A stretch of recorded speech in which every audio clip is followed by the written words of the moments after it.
No. Can I start video? It says test video.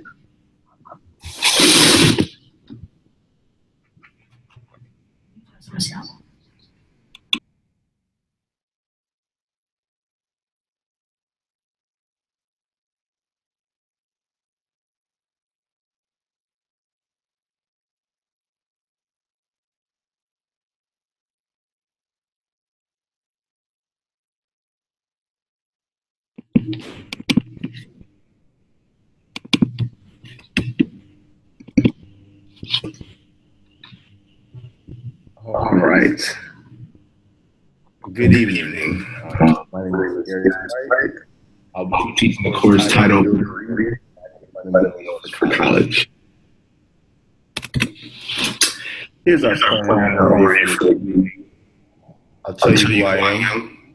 We'll talk about this course of talk about what we need to get this course, and lastly, talk about how we go about it. Again, this is a focus on college. So who am I? Again, my name is Darius White. I'm currently from the state of Texas. Not a Cowboy fan as much nowadays, but I do know that. Couple of images on the screen. This is who I am. I'm currently a student teacher in San Francisco, the area.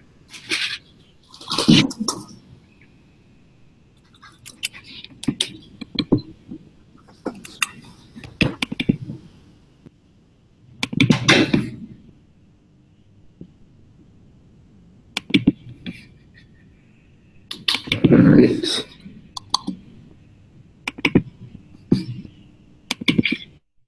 Okay.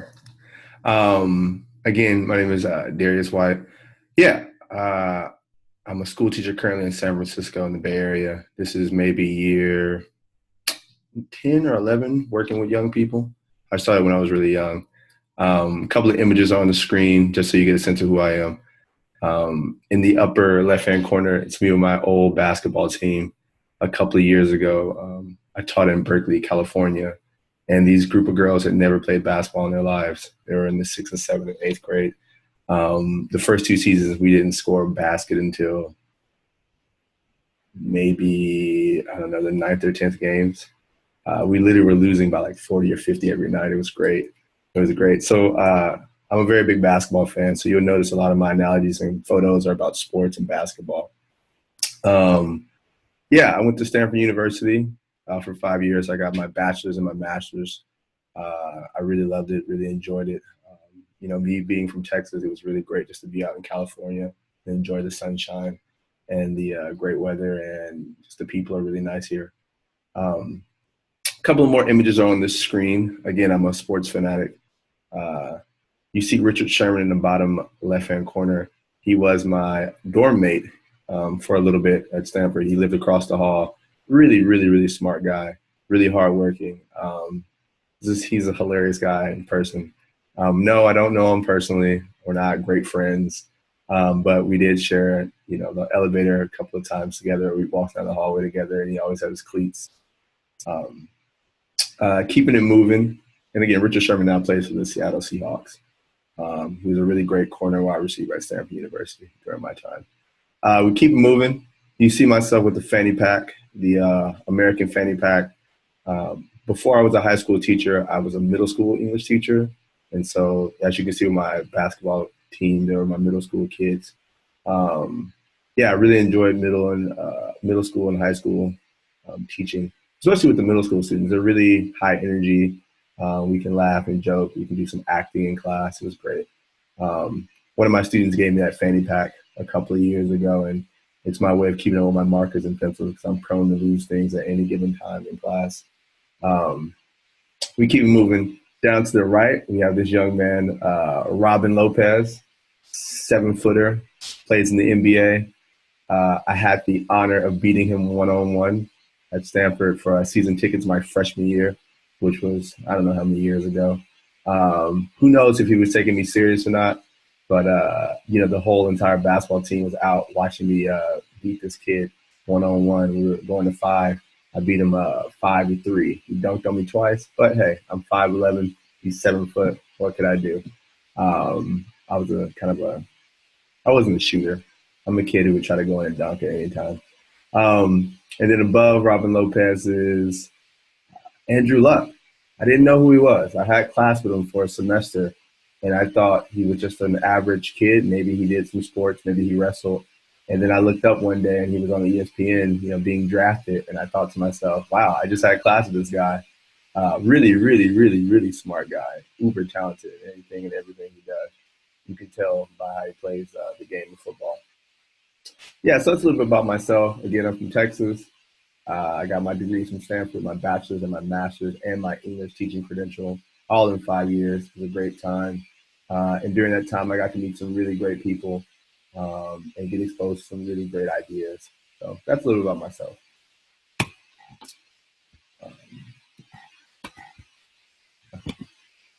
Yeah, so more about the course. What is this course about? What will happen in this course?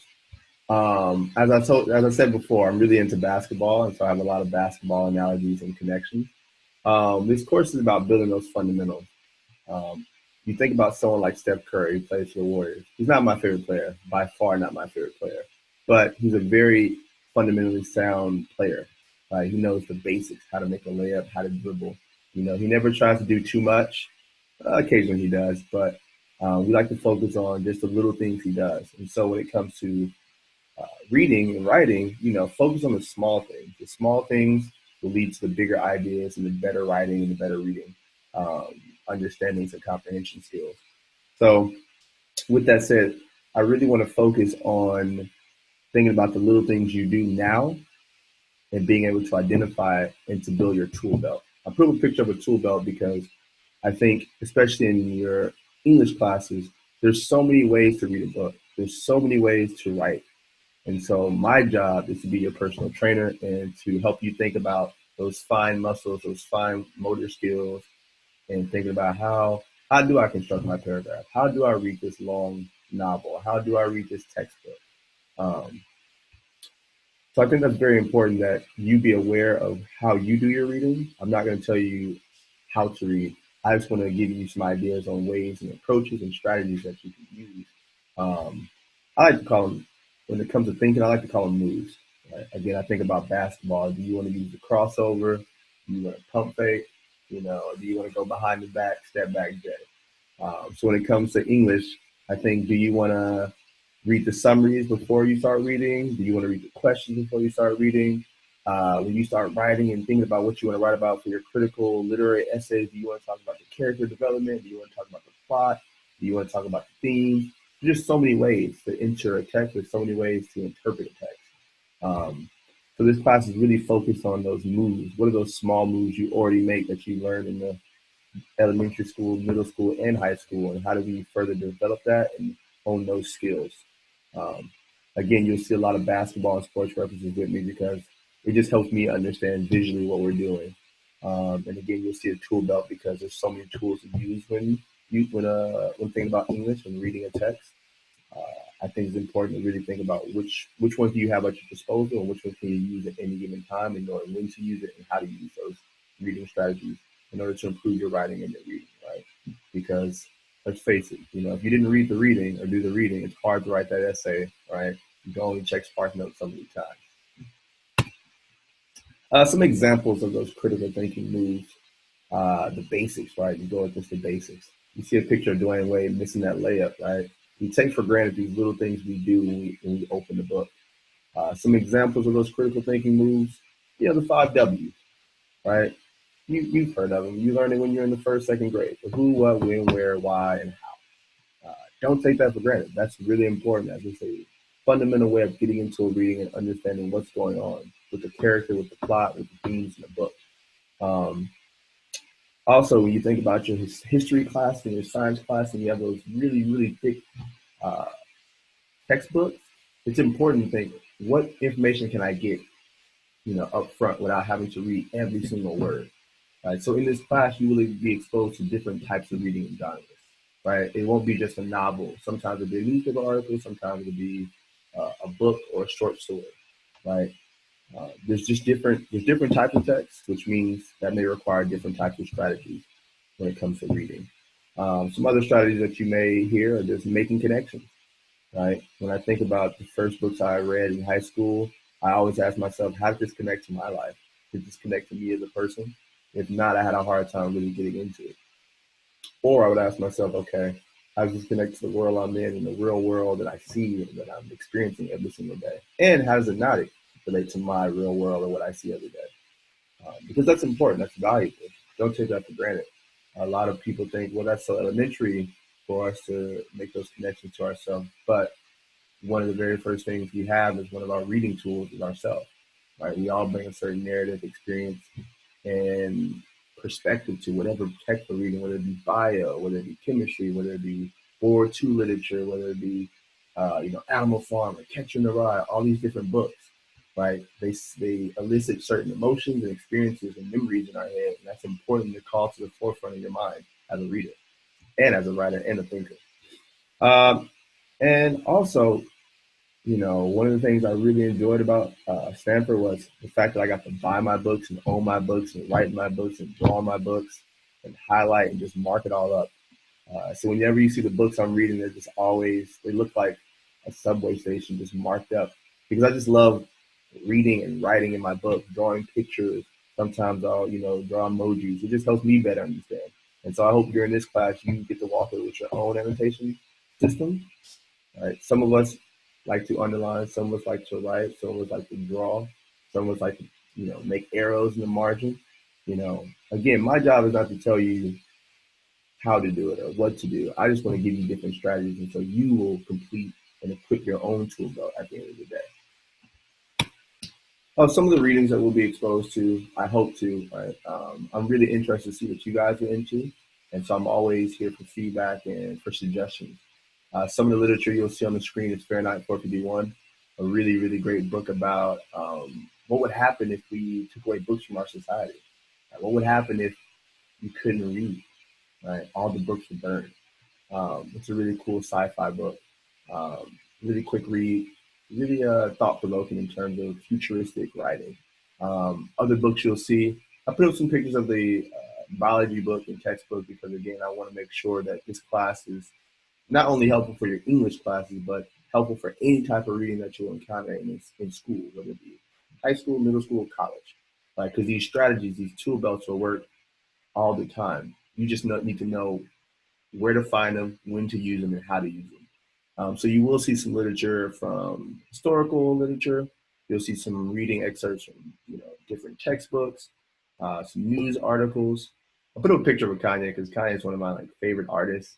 I love his music. It always puts me in a different mood depending on what album I listen to. If you're a Kanye West fan, give me a thumbs up. Also, you see House on Mango Street. It's a classic.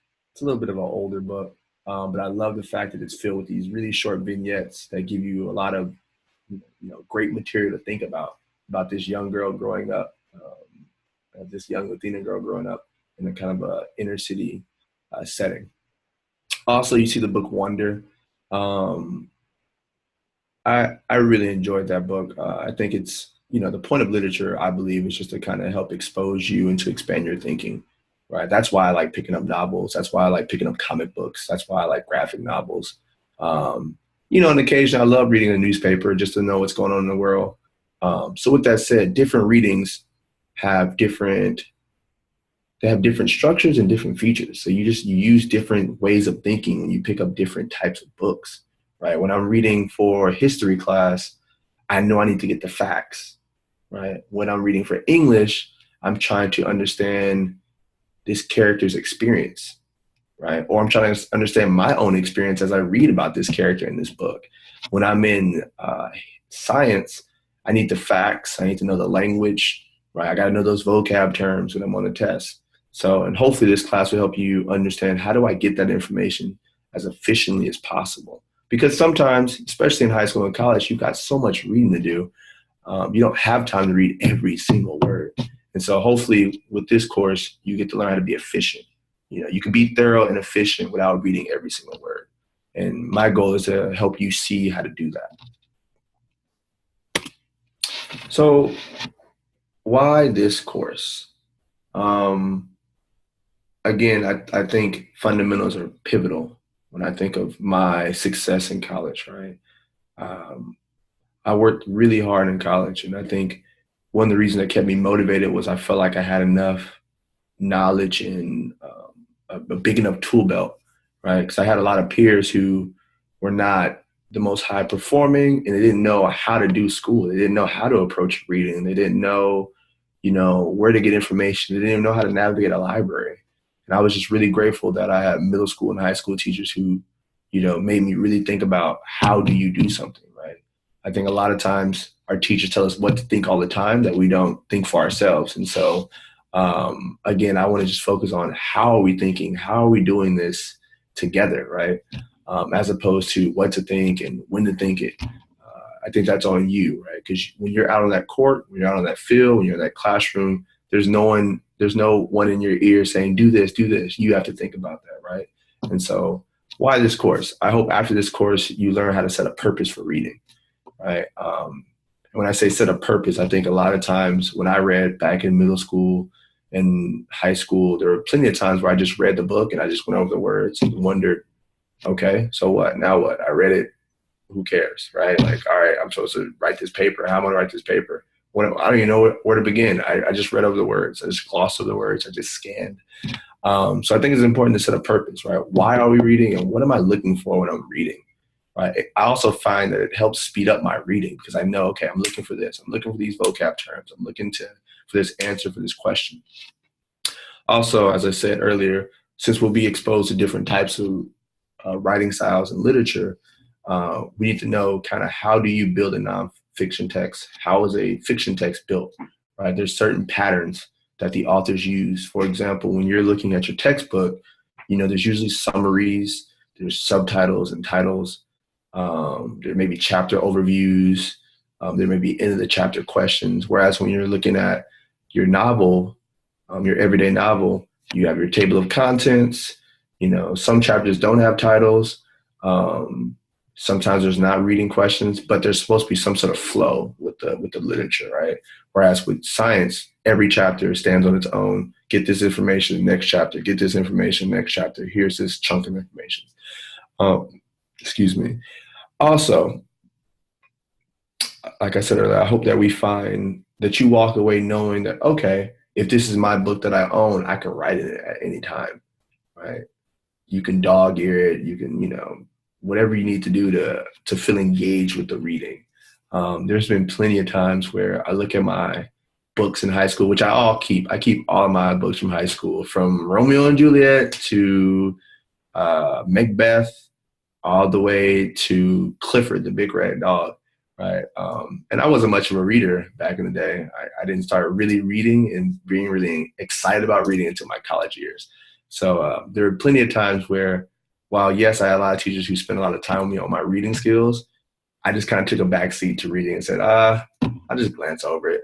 It's okay. I'm smart enough to kind of put two and two together. But now, as an adult, I really found that it's just really, really, really important to read as much as you can and get exposed to just different writing styles, reading styles, because it makes you think differently. So with all of my books, I try to write in them. I try to draw on them. It just helps me get all these ideas out on paper. Because I think sometimes after you read a chapter, you have all these thoughts and you don't know what to do with them, right? You're just sitting there wondering, okay, how am I supposed to memorize this or keep this or recollect this and then spit it back out in front of my teacher 48 hours later, 24 hours later, or over the weekend, right? So I always found that when I could draw and write, sometimes I'll even write poetry in the margins of my book just so I can keep my mind engaged with the reading. And so I don't feel like I have to memorize everything when I get to class, right? I already had it written down for me to refer to at any time during class discussion. And it also brought my participation points up. Also, things I hope that you are able to walk away with are those moves. Those reading moves are the basis of this class, because you can't really advance your writing or make it more sophisticated or make it even creative or exciting without doing that initial reading. Because sometimes when you read, you get to learn about an author's style and you get to mimic their style with creative writing. Or when you read, you get to really push yourself in thinking about what are they trying to say to me, right? And once I get my wheels turning about that while I'm reading, it makes it a lot easier for me to try to brainstorm it out when I'm writing. So, taking our time with reading is important. And with time management, I think taking your time, you can also be efficient and take out, there's a lot of filler sometimes in a lot of the books that we read. And when I say filler, I'm thinking more about history and science. There's just so much information, and it's like, how do I get all my mind around it? I found, again, what helped me was taking those notes in the reading, but also checking for those bold words, reading the index, reading the glossary. All those little things just helped me get a really advanced understanding and help me retain the information I was coming across in this reading. Yeah. And I know I haven't spoken much about the writing, but with the writing, there are some definite moves you can make with your writing, right? For example, I think about when I'm writing, am I just really talking about superficial plot summary? Or am I really going below the surface and thinking, what things, are happening beyond just the text, right? What are some of the cause and effect relationships between characters and events? These things aren't directly stated in the reading, but you've got to think about it and draw some inferences and draw some conclusions. It's very, very similar to the scientific method, right? You make observations, you test it out, and then you come away with some conclusions. Same with English and reading, right? You read closely, you get some input, some information, and then you start to think about it, and then you look for any outcomes or results, right? What's the so what of this reading or writing? And if anything, what would you take from this course? Back to the Steph Curry kind of analogies. You think about his form. Steph Curry's got a beautiful shot. I wish I could shoot that way. I was never a shooter. I was a layup guy. I was a try to dunk on you guy. But when it came to shooting, they would just let me shoot. They would sag off. So I think about his form, right? That took time to develop every little bit of it, right? From the way his elbows are to the way he, flicks his wrist. Those little bitty pieces of his shot makes for this really smooth motion. So when I think about this course, it's about understanding the little pieces to make your reading smoother and your writing smoother. It's a muscle, right? Just because you've been taking English for 12, 13 years doesn't mean you become a master of it, right? It takes a lot of time and a lot of practice. This class is about practice. It's not about busy work. It's not about giving you extra work. It's about just giving you another opportunity to practice your shot, right? I tell my students all the time, every assignment I give you, try your best on it, push yourself, because you may learn something new about yourself. You may learn something new about the material. You may learn something new about how you read, write, and understand the material. I'll put up a picture of the iceberg because when I think of writing moves specifically, a lot of us, including adults and students, we get so fixated on the superficial things, such as, does Harry Potter have a scar on his head? As opposed to asking the question of, why does he have a scar on his head? What does that scar represent? And so when you start asking those below the surface questions, you think about iceberg, right? We only see the tip of the iceberg, but when you go below, I'm from Texas, it's cold. But if you ever get a chance to see an iceberg, when you go below, there's so much more underneath.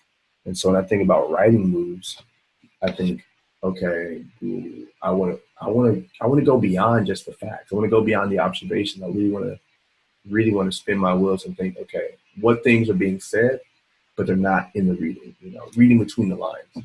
I hope that, when you think about this course, you think about me, Mr. White, being a personal trainer for you, right? I just want to help you kind of isolate certain muscles, right? When you're lifting weights or when you're taking that jump shot, I want you to think about, do you bend your knees? Do you take a deep breath before your free throw?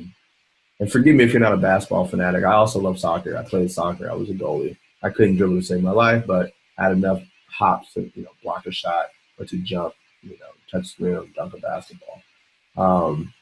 So this class is, again, about just fundamentals and working those brain muscles and identifying what muscles you're using mentally, right, and intellectually. And once you know what you're using, you can kind of repeat the process of it because you now know, right? Someone's helped you identify how you read. Again, my goal is just to be a personal trainer and say, hey, when you read, you do a lot of this. That's great. Have you ever tried this move? And then you can kind of make a combo. I used to play NBA 2K, so I know about packages. And so you think about when you play video games, especially the sports ones, you can put together different moves to make, a combo of moves, right? Whether it be a crossover behind the back, then it goes into a layup. So when I think about your reading and writing, I think, all right, I can put together my five W's for reading, and then ask myself, am I going below the surface with my writing? Right? And then I can put together those two things to make for some really creative and critical writing as far as literary analysis and stuff. Um, so yeah, it's a little bit about the class. Um, I'm really excited to see what you guys have in terms of your interests. I'm always open for students to bring in material, whether it be poetry or just reading or this book. I think that shows that you're excited too, right? I don't want you to think that I have all the knowledge and you don't, right? You're just as much part of this experience as I am. So how will we go about this? The action plan. So we're going for about 10 to 12 weeks. We're meeting once a week, about an hour as a group. If obviously if you want to meet one on one, we can schedule a one on one. I want to structure it based on fiction. You get exposed to the fiction text first. The short stories and novels, because those are fun. Those are always exciting to read, right? It's just creative. And then we move into the nonfiction, which for some of us can be a little bit boring, right? It's a little more drab. But hopefully I'll pick things that are exciting. And hopefully you may encourage me to say, Mr. White, I read this really great article in Time or in Rolling Stones. Would you mind checking it out for the class? Um, I really do enjoy when kids send me material. My high school students currently in San Francisco, um, we did this really, really cool midterm where we got to listen to certain lyrics and poetry and analyze the poetry from certain music, from Kendrick to Kanye to Eminem to Adele. And the students just had a really good time analyzing the literature while reading certain books, right? We were building kind of a soundtrack for the book. So when we were reading Catcher in the Rye, we were thinking about what emo, angsty music can we play or listen to or think about for this character, for us to understand what this character is going through in the book. So yeah, I'm envisioning that we do 5 or 6 weeks of fiction, and then we move to the nonfiction text. We meet for a week. We meet for once a week. We meet for an hour. You'll get exposed to different types of literature. I won't ask you to read a book in a week. We'll do excerpts and build on a book if it's a longer novel. Otherwise, you'll have anywhere between an hour and a half of reading, in between classes.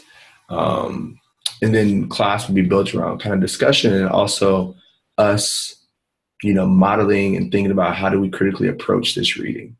Right. So there'll be a lot of modeling on my part on just different strategies so you can see them used and then you can start to use them yourself in your English classes, history classes, science classes. Um, so yeah, that's the action plan. Again, this course is called Building Reading and Writing Fundamentals for College.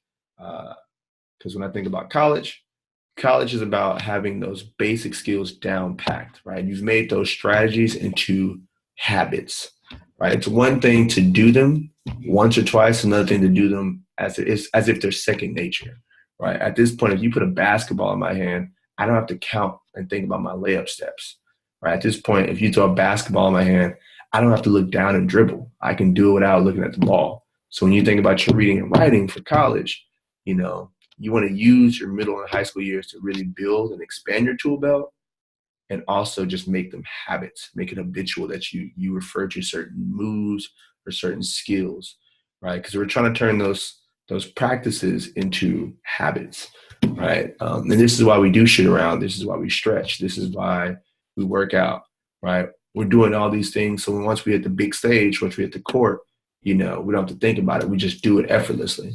So yeah, that's a little bit about this course. Again, I'm Mr. White. I want to move into kind of a Q&A. If you guys have any questions, I'm open, so you can ask me anything you want.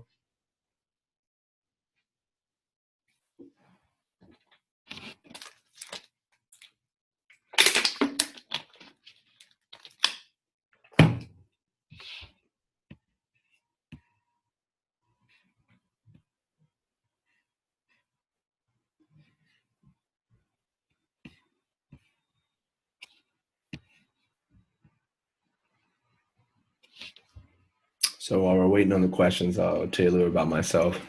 So back when I played basketball in high school, I was 5'8", 100 pounds, playing varsity, and that was interesting because most of my teammates were 6'4", 6'6", 6'5". Now, did I play a lot as a varsity player? Not really. I made varsity as a sophomore. I played a little bit senior year, but I got injured my junior year and hurt my knee. Part of my kneecap, it kind of swelled up. Um,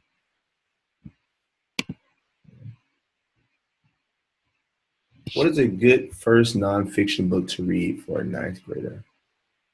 You know, that's a great question. I haven't taught freshmen in a while.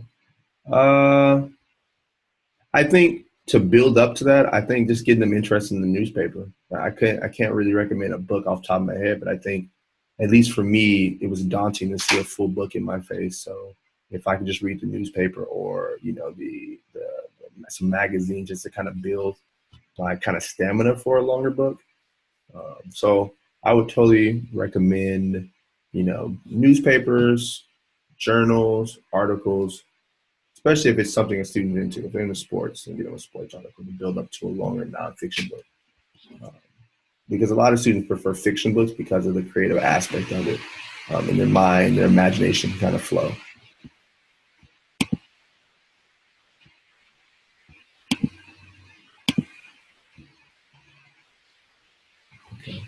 Other questions?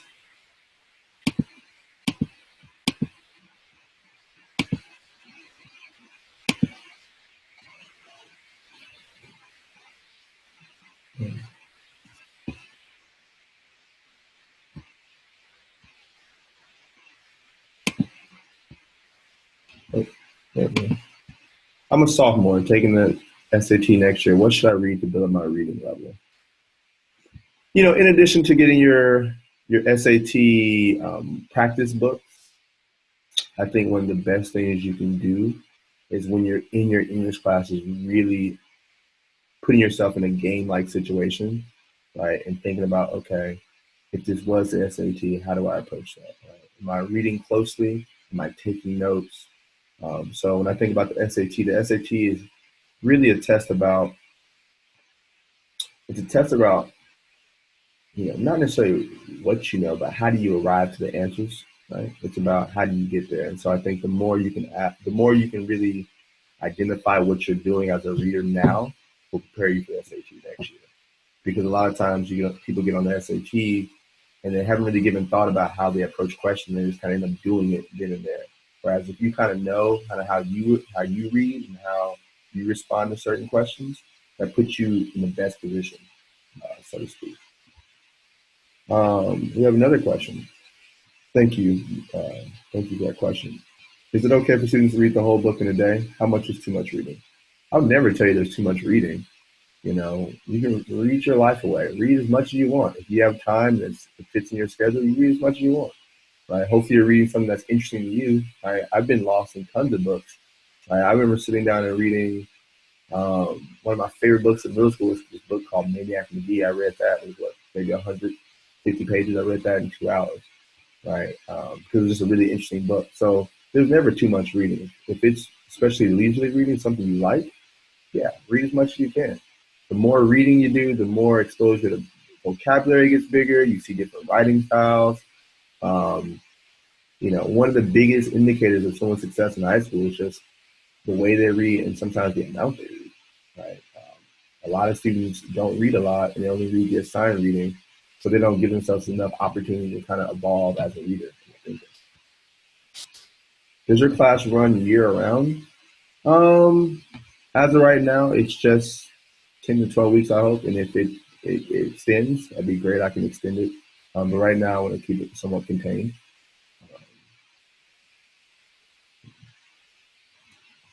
Thank you for your questions. Other questions?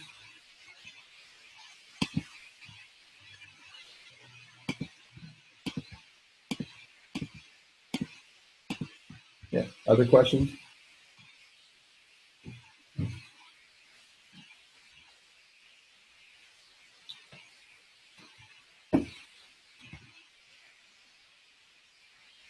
Any other questions?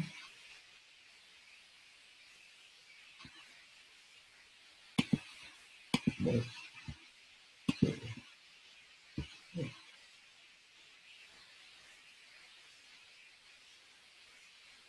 Oh, so this question is, how do you move beyond your own point of view and understand the author's point of view?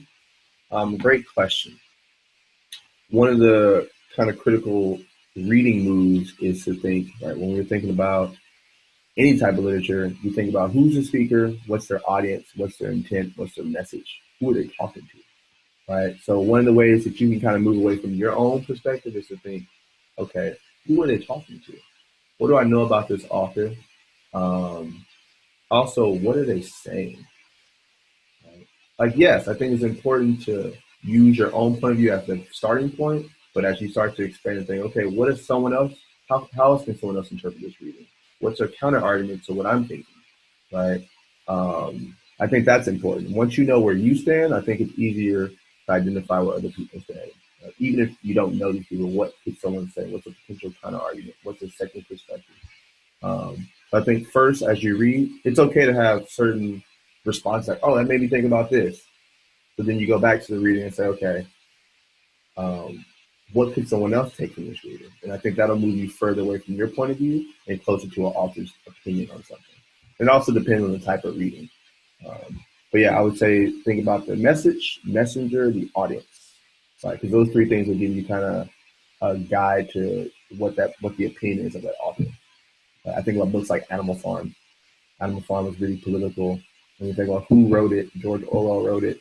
You know, what happened in that book? You got these animals fighting for power, right? And then you think about context. When was this writer writing? He was, it was in response to political events at the time.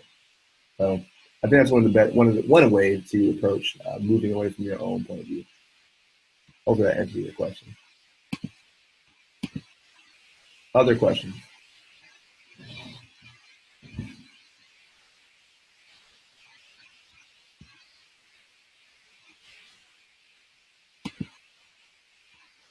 Any other questions about course material, types of reading? Um, will this connect to your approach to SAT? Any questions? I'm open.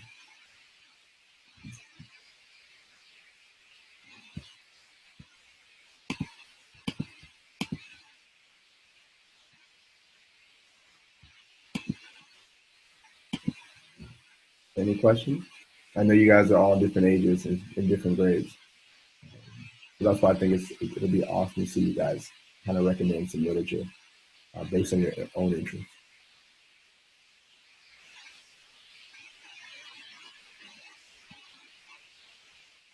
Other questions?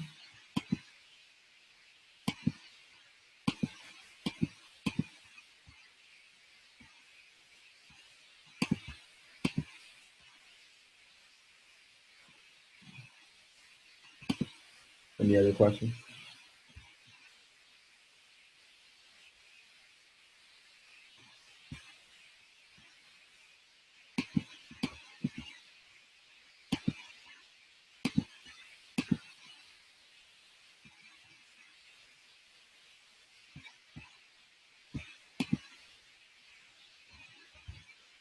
I guess while we're waiting for some more questions, I'll say this last piece. What are some of my favorite books I read in high school that I actually read thoroughly? I really enjoyed Romeo and Juliet, and that's because of Leonardo DiCaprio's version. That's the only way I got to that book was watching the movie while reading old Shakespeare language. As a teacher now, it's really interesting to teach that book. And I think about all the things I needed. I needed the visuals. I needed the teacher breakdown to understand the reading. Some other books I enjoyed as a junior and senior, you know, hmm, I like Catcher in the Rye. I enjoy Heart of Darkness. Those are some of the books I enjoyed. We have two more questions. All right. What book do you recommend for a high school junior? Um, Here's the thing. In high school, there's certain books that we call canon that are traditional that probably your parents and your grandparents read. Recognize that it's important to have exposure for reading different literature of different times. But no college application is going to demand what books you read. They're not going to ask you, did you read Macbeth in the third grade, right? At 7:52. No, they just want to know that you've had exposure to different types of literature. So when I think about books for high school juniors, um, there's traditional books like The Crucible, right? The Scarlet Letter. These are books that are read throughout most high schools in America, at least. Um, but I would say when you think about college, no college is going to ask you what books you've read. Yeah, so I think it's important that you stop by your local library or your bookstore and think about what books do you like to read in general, in addition to the books that you're getting in your traditional classes. Um, do you have any good book recommendations for sixth grade? There's a really good book called George. Um, it's about a student who tries out for a play. I think he wants to play in the Charlotte's Web play. It's called George. If you look up George plus Charlotte in the web play, you'll probably find the book. It's a short book, like maybe 200 pages, really quick read. Also, some great books for sixth grade. Uh, the Giver, you know. Uh, Also, books that I personally enjoy were Hunger Games. I know they have the movies, but I think the books do a better job. The movies are there for great visuals to help your imagination, but I think the books are really well written. I think about sixth grade books. Um, think about the breadwinner, I believe. Um, yeah, I would say if you can go to the library and see what your young person likes, and go to the library and see what you enjoy. I have no problem going to a bookstore and picking up a book just based off the cover.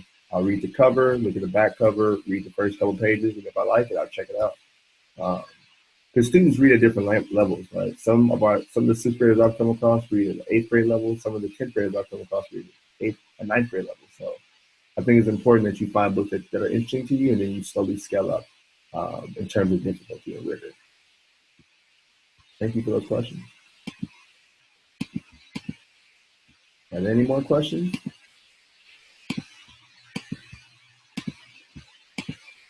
Go on once. Okay. Any more questions? If not, thank you. Again, my name is Darius White. My students call me Mr. White. Um, thank you for your time tonight.